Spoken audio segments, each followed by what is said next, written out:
भक्त बीच सड़क पर बैठे थे और बैठे बैठे भगवान का भजन कर रहे थे, सड़क के बीचों बीच। घटना थोड़ी पुरानी है। कहते हैं उस नगर के राजा की सवारी उधर से गुजर रही थी, और जब राजा की सवारी उधर से गुजर रही थी तो बिल्कुल आगे आगे जो सफाई कर्मी चल रहे थे, उन्होंने चिल्लाते हुए कहा, अबे ओए बाबा हट यहां से, राजा की सवारी आने वाली है, तू सड़क पर बैठा है, उठता है कि झाड़ू की टिकाए। बाबा ने तो कोई जवाब दिया ही नहीं। महाराज तो अपने बैठे रहे और वो सफाई कर्मी उन्हें डांटते हुए, उनके प्रति अपशब्दों का प्रयोग करते हुए आगे निकल गए, और सफाई कर्मियों को आगे जाते हुए देखकर बूढ़े संत के मुंह से निकल पड़ा, ओ तभी तो। वो सफाई कर्मी आगे बढ़े, उसके पीछे सिपाही आए और उन्होंने भी लठमार की भाषा में कहा, बाबा उड़ जाओ, पीछे राजा की सवारी आ रही है, अरे पकड़ लेंगे तुम्हें और जेल में डाल देंगे, कारागार में डाल देंगे। महाराज उड़ जाओ, यहां से उड़ जाओ, नहीं तो जूते पड़ेंगे, जूते। वो भी आगे चले गए और उन्हें देखकर फिर उस वयोवृद्ध संत के मुंह से निकल पड़ा, ओ तभी तो। थोड़ी देर में राजा की सवारी आती हुई नजर आई। आगे आगे मंत्री चल रहा था व्यवस्था के लिए, तो उसने महाराज के पास आकर कहा, महाराज नमस्कार, मैं आपसे अनुरोध कर रहा हूं, पीछे राजा की सवारी आ रही है, आप थोड़ी सी तकलीफ करके सड़क के किनारे बैठ जाओ, और जब राजा की सवारी निकल जाए तो वापस सड़क पे आके बैठ जाना। अगर आपकी इच्छा है आपको बीच सड़क पे बैठना है, नो प्रॉब्लम, पर आप थोड़ी देर के लिए सड़क के किनारे बैठ जाओ, राजा की सवारी निकल जाए तो बीच में बैठ जाना, कहीं राजा नाराज हो गया तो मुश्किल हो जाएगा आपके।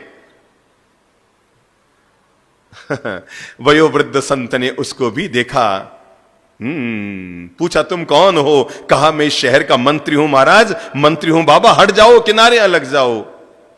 संत ने मंत्री को आगे गुजरते देखकर कहा, ओ तभी तो। मंत्री चौंका, ये तभी तो क्या होता है? इतने में राजा की सवारी आ गई। मंत्री ने राजा से कहा, राजन क्षमा करें, हमने इस संत को, वयोवृद्ध संत को 5 बार समझा दिया, हमारे सफाई कर्मियों ने समझा दिया, हमारे सिपाहियों ने समझा दिया, मैंने समझा दिया, ये खिसकने का नाम नहीं ले रहा है, और जो बोले उसको एक ही जवाब दे रहा है, तभी तो तभी तो तभी तो तभी तो। महाराज समझ में नहीं आ रहा है। तो राजा ने कहा, भाई इसमें इस वयोवृद्ध संत को हटाने की क्या जरूरत है? महाराज आप बैठो, आराम से बैठो, अगर आपको सड़क के बीच में बैठकर भगवान का भजन करना है आराम से करो, नो प्रॉब्लम, हमारी सवारी नीचे ले लो, थोड़ी आगे जाके वापस सड़क पर आ जाएंगे। राजा की सवारी यूं नीचे उतरने लगी, कच्चे रास्ते की तरफ जाने लगी, सड़क के नीचे उतरने लगी, और उस वयोवृद्ध संत ने राजा की ओर देखकर कहा, ओ तभी तभी तो। मंत्री ने कहा, महाराज सवारी रोकिए, इस वयोवृद्ध संत का बात समझ में नहीं आ रही है, ये सबको एक ही डोरी से हाँक रहा है।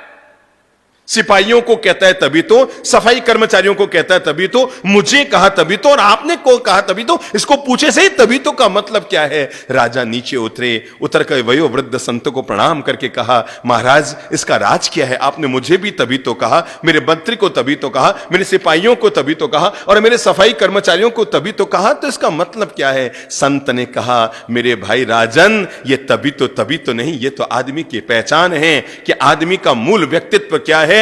तुम्हारे सफाई कर्मचारियों को बोलना नहीं आता था, आते ही हो हल्ला चीख चिल्लाहट करने लगे, मुझे कहने लगा उठो यहां से, भगो यहां से। मैं समझ गया इनको बोलना नहीं आता, तभी तो ये जीवन में आगे नहीं बढ़ पाए, केवल यहीं के यहीं रह गए महाराज। और आपके सिपाही आए, वो भी चिल्लाते हुए बोल रहे थे, मुझे तब महसूस हुआ आखिर ये लोग जीवन में आगे क्यों नहीं बढ़ पाए, क्योंकि इनको बोलना नहीं आता। लेकिन मंत्री ने आकर हाथ जोड़कर कहा, महाराज किनारे बैठ जाओ, मैं समझ गया इसको अदब से बोलना आता है, तभी तो इसको ईश्वर ने मंत्री बनाया। लेकिन महाराज आपने आकर तो साबित कर दिया मेरे तबीतों को, क्योंकि आपने आकर जैसे ही कहा ना कि महाराज को क्यों उठाते हो, सवारी नीचे ले जाओ, तो मेरे मन में आया तभी तो भगवान ने इसको राजा बनाया है, क्योंकि उसको पता है दूसरों के साथ क्या व्यवहार किया जाता है। बात तो पूरी हो गई, लेकिन हम सभी के लिए जीवन की एक महान प्रेरणा इसमें छिपी हुई है, और वह है कि आदमी की जब भी पहचान होती है, न तो सुंदर चेहरे से पहचान होती है, न सुंदर आभूषणों से पहचान होती है, न सुंदर पहनावे से पहचान होती है। आदमी की जब भी पहचान होती है उसकी सुंदर जबान से होती है।